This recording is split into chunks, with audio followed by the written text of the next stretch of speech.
this lesson, we are going to analyze a time series and have an overview of its main features. A time series of the demand is a sequence of values d1, d2, d3, dt of the demand expressed in euros, kilos or any other unit of measure in specific time windows, periods, usually equal to each other, days, weeks, months, and so on and so forth. First of all, we have to say that companies are used to talk about demand forecasting, but they usually do the sales forecasting. That's because sales are definitely easier to be measured, but the demand is definitely different from the sales. This is mainly due to two factors. The first one is the quantity. The required quantity, which is the demand, can be different from the fulfilled quantity, that is sales, due for example to stockouts. The second one is time. There could be a time delay between the sales curve and the demand curve. Demand happens before the sales, and the difference is the so-called order cycle time, which is the time window between the order issuing and the delivery. Indeed, to obtain a time series of the demand, it can be necessary to clean and adjust data. Three main features can be identified in a time series of the demand. They are trend, seasonality, and noise. Trend can be growing or decreasing and of different shapes, as you can see in the figure. It can be determined by the variation of the overall market size, for example because products are in different stages of their life cycle, the change of the market share of a single company due to the improvements of quality or price of products in the company considered, and or by a change in the situation of the competitors. And third, the change of the served market, for example, due to an internationalization process of the company considered. Seasonality can be defined as the presence of a specific demand pattern during a certain period of time, for example the year, that can be identified and predicted.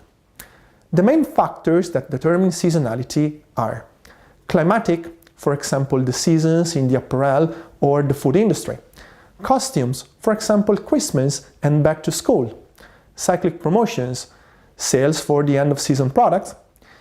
Seasonality can be affected also by extra-seasonal phenomena. There are events that are not always in the same days of the year, like Easter, that impacts the demand of many items. Noise, finally, is that part of the demand that cannot be neither described nor predicted. Let's focus then on the two most important features of a demand series, seasonality and trend, and let's try to understand how they can be identified. I want to start with the seasonality, assuming that we have a demand series of at least 2 years. In this time series, we want to identify and quantify seasonality, if it exists. We can make an autocorrelation analysis by computing the RK autocorrelation coefficient for the different values of K. The autocorrelation analysis compares two demand values that are K periods far from each other with the average value of the time series. If the differences between each demand value and the average demands are close, there is correlation.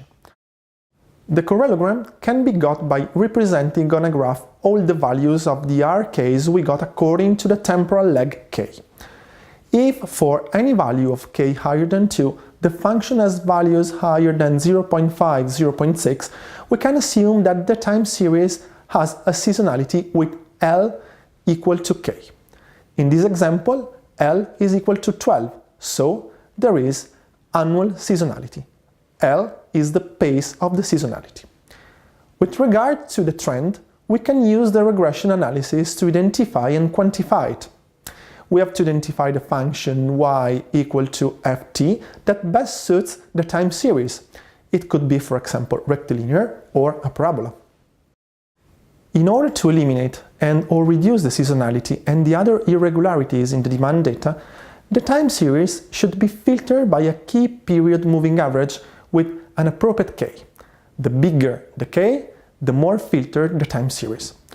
We will lose the head and the tail of the time series, but we will get the trend if there's any. In this lecture, we have seen 4 main points: the time series, the difference between demand and sales, the main features of the demand, trend and seasonality, the methodology to be used to determine trend and seasonality.